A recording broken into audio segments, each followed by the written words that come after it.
আজকে চলে এসেছি দোকানের মতো কুচো নিমকির রেসিপি নিয়ে। খুব সহজে খুব কম উপকরণ দিয়ে আর খুব সহজেই এই রেসিপিটা তৈরি করে নেওয়া যায়। সন্ধ্যাবেলা চায়ের সাথে আপনারা এই কুচো নিমকিটা খেতে পারেন। এছাড়া বাড়িতে অতিথি আসলেও আপনারা এই নিমকিগুলো সার্ভ করতে পারেন। আর একবার বানিয়ে 6 মাস পর্যন্ত এই নিমকিগুলোকে আপনারা স্টোর করে রেখেও দিতে পারেন। কিভাবে খুব সহজে এই কুচো নিমকি তৈরি করেছি আজকে সেই রেসিপি আপনাদের সাথে শেয়ার করব। নমস্কার বন্ধুরা, মন কিচেনে আপনাদের সবাইকে স্বাগত। আশা করি আপনারা সবাই খুব ভালো আছেন। কুচো নিমকি তৈরি করার জন্য প্রথমে এখানে আমি ময়দাটাকে মাখিয়ে নেব।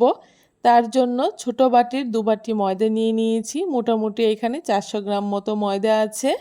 ময়দার মধ্যে কিছুটা কালো জিরে দিয়ে দিয়েছি। যে কোনো নিমকির মধ্যে একটুখানি কালো জিরে ব্যবহার করলে খেতে ভীষণ ভালো লাগে।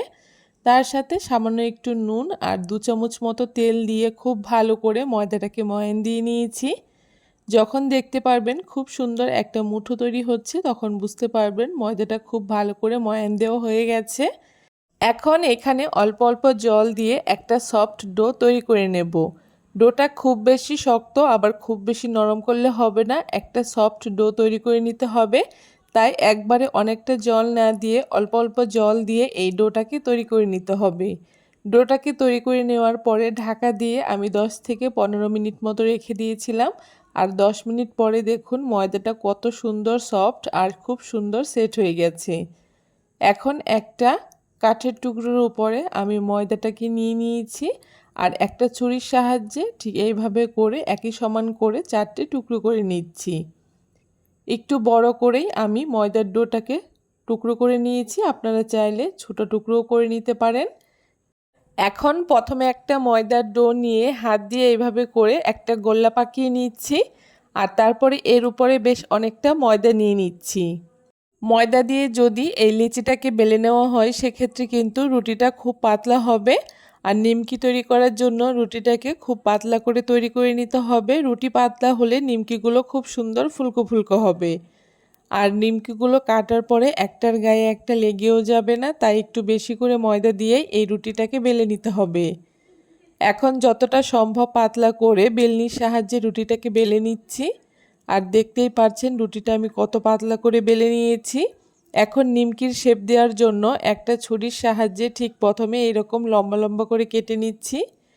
যতটা মোটা করে আপনাদের ইচ্ছে ঠিক ততটা মোটা করে কেটে নিতে হবে। প্রথমে লম্বালম্বি করে কেটে নেওয়ার পরে ঠিক এভাবে করে আড়াআড়ি করেও কেটে নিতে হবে। আপনারা আপনাদের পছন্দ মতো নিমকিগুলো ছোট কিংবা বড় করে কেটে নিতে পারেন। দেখুন এক এক করে সবগুলো নিমকি এখানে আমার কেটে নেওয়া হয়ে গেছে। আর নিমকিগুলো কত সুন্দর ঝরঝরে হয়েছে, একটার গায়ে কিন্তু একটা লেগে যাচ্ছে না। এখন সবগুলো নিমকি এক জায়গায় জড়ো করে নিচ্ছি আর তারপরে একটা প্লেটের মধ্যে আমি নিমকিগুলোকে তুলে নিচ্ছি। একই রকমভাবে বাকি লেচিগুলোকেও আমি বেলে ঠিক এইরকম একই রকমভাবে নিমকিগুলোকে কেটে নিচ্ছি। সবগুলো নিমকি এখানে আমার কেটে নেওয়া হয়ে গেছে। এখন নিমকিগুলোকে ভেজে নেব। তার জন্য উনানে একটা কড়াই বসিয়ে দিয়ে পরিমাণ মতো তেল দিয়ে দিয়েছি। তেলটা একটু বেশি পরিমাণেই দিতে হবে আর তেলটাকে খুব ভালো করে গরম করে নেওয়ার পরে উনানের আঁচটাকে হাইতে রেখেই কিন্তু নিমকিগুলোকে এইভাবে করে ছাড়তে হবে। আর নিমকিগুলোকে তেলের মধ্যে ছাড়ার পরে এইভাবে করে অনবরত নাড়তে হবে, তাহলেই দেখবেন নিমকিগুলো খুব সুন্দর উপরে ভেসে উঠেছে আর একদম ফুলকো ফুলকো হয়েছে। এইভাবে করে নেড়েচেড়ে নেওয়ার পরে নিমকিগুলো যখন উপরে ভেসে উঠবে তখন কিন্তু উনানের আঁচটাকে মিডিয়ামে রেখে একটু সময় নিয়ে নিমকিগুলোকে লাল লাল করে ভেজে নিতে হবে যতক্ষণ না নিমকিগুলো একদম লাল লাল হয়ে যাচ্ছে। আপনারা আপনাদের পছন্দ মতো হালকা কিংবা ডিপ করে নিমকিগুলোকে ভেজে নিতে পারেন। দেখুন নিমকিগুলোকে একটু নেড়েচেড়ে নেওয়ার পরে উপরটা কিন্তু কালার আসতে শুরু করেছে আর খুব সুন্দর একটা কালার চলেও এসছে। আমি একটু কড়া ভাজা নিমকি পছন্দ করি, তাই নিমকিগুলোকে একটু বেশি করে ভেজে নিচ্ছি। আর নিমকিগুলো খুব সুন্দর করে ভেজে নিয়েছি। এখন নিমকিগুলোকে আমি তেল ঝরিয়ে তুলে নিচ্ছি।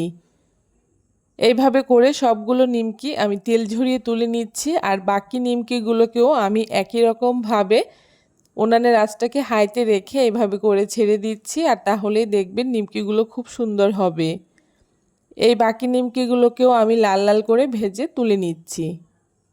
সবগুলো নিমকি এখানে আমার ভেজে নেওয়া হয়ে গেছে। আর নিমকিগুলো কত সুন্দর হয়েছে দেখে নিশ্চয়ই বুঝতে পারছেন। আর কতটা মুচমুচে হয়েছে আমি কয়েকটা নিমকি আপনাদেরকে ভেঙেও দেখাবো। আপনারাও কিন্তু এখন দোকানের মতো খুব সহজে এই মুচমুচে কুচু নিমকিগুলো বাড়িতেই তৈরি করে নিতে পারেন। এই নিমকিগুলো খেতে ভীষণ ভালো হয়। চায়ের সাথে এই নিমকি থাকলে তো আর কোনো কথাই হবে না। কেমন লাগলো আজকের এই কুচু নিমকির রেসিপি অবশ্যই জানাতে ভুলবেন না। ভিডিওটা ভালো লাগলে সবার সাথে শেয়ার করবেন।